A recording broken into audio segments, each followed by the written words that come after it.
Halo semuanya, perkenalkan nama saya Juan Simon Damanik dengan NIM 80201900358. Saya dari kelas 02 PT 4.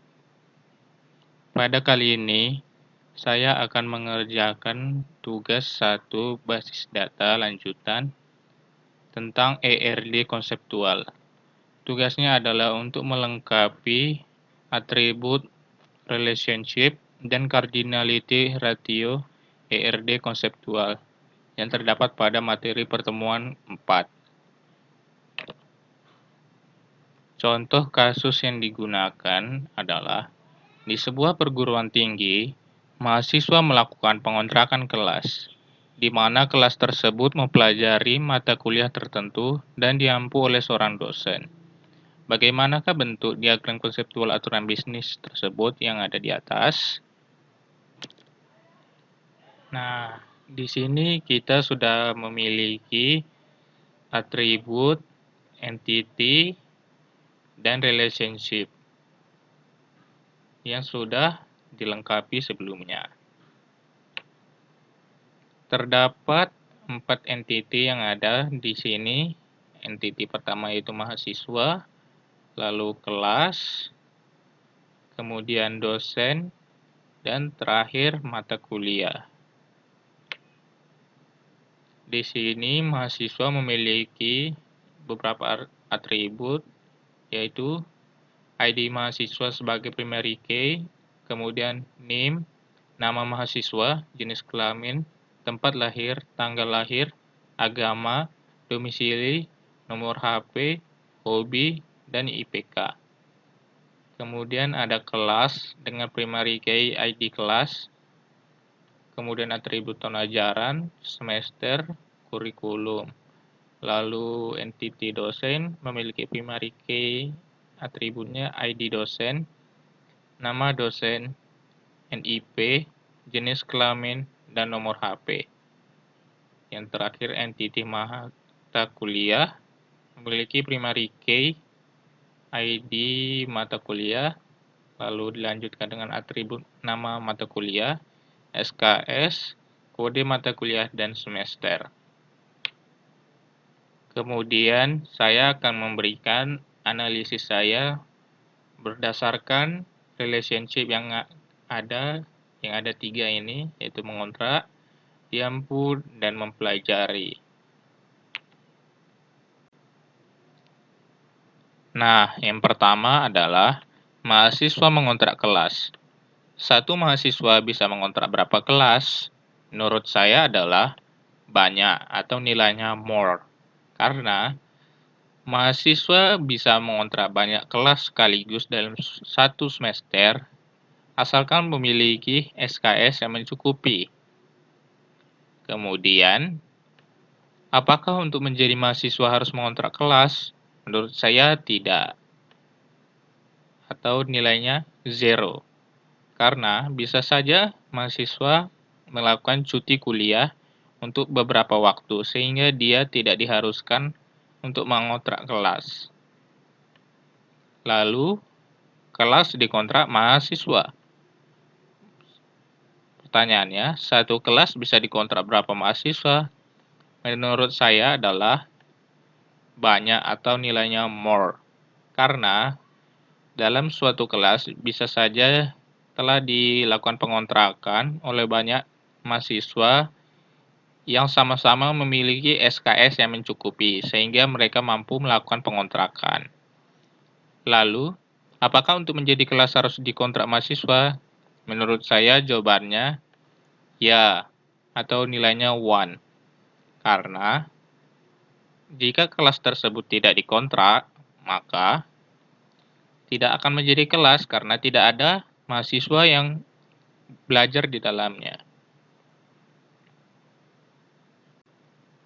Nah, relationship mengontrak dari mahasiswa mengontrak kelas, nilai maksimalnya adalah more dan nilai minimalnya adalah 0. Selanjutnya, nilai maksimal dari kelas dengan relationship di kontrak, kelas di kontrak mahasiswa, yaitu nilai maksimalnya more dan nilai minimumnya 1. Selanjutnya, kelas mempelajari mata kuliah. Pertanyaannya, satu kelas bisa mempelajari berapa mata kuliah? Menurut saya, hanya satu. Karena satu kelas mempelajari satu mata kuliah, maka nilainya adalah 1. Kemudian, apakah untuk menjadi kelas harus mempelajari mata kuliah? Menurut saya adalah ya, atau nilainya 1. Karena kelas, jika tidak ada mata kuliahnya, maka tidak ada yang mengontrak. Seperti yang dibahas sebelumnya. Lalu, mata kuliah dipelajari kelas. Satu mata kuliah bisa dipelajari berapa kelas? Menurut saya, banyak atau more.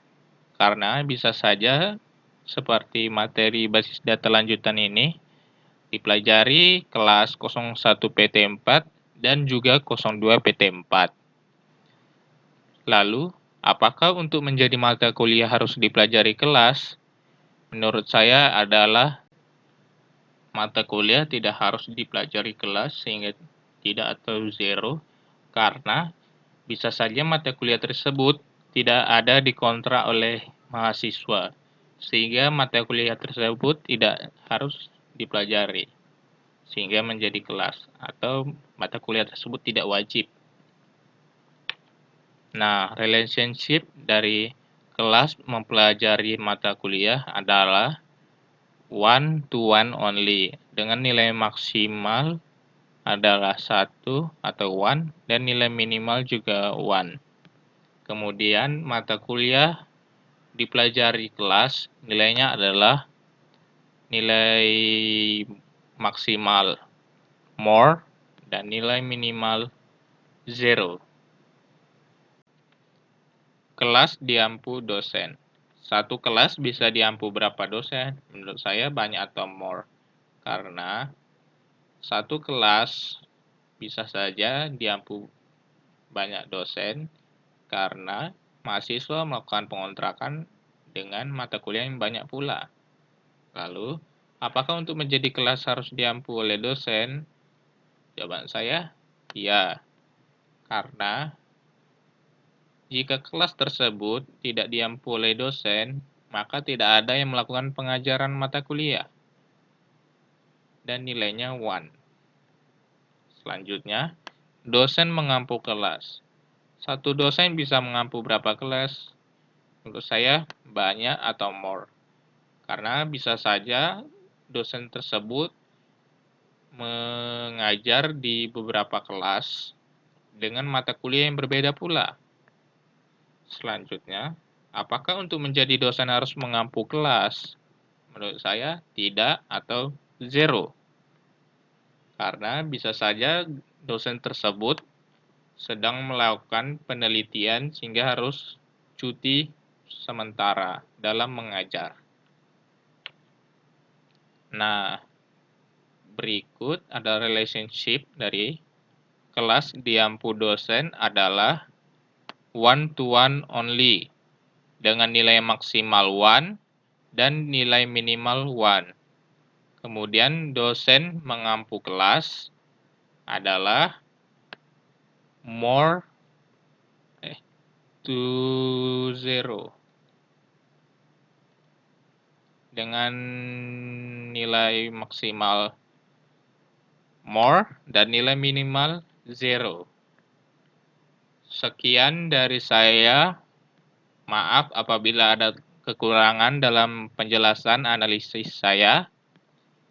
Terima kasih. Sampai jumpa. Ketemu di video selanjutnya.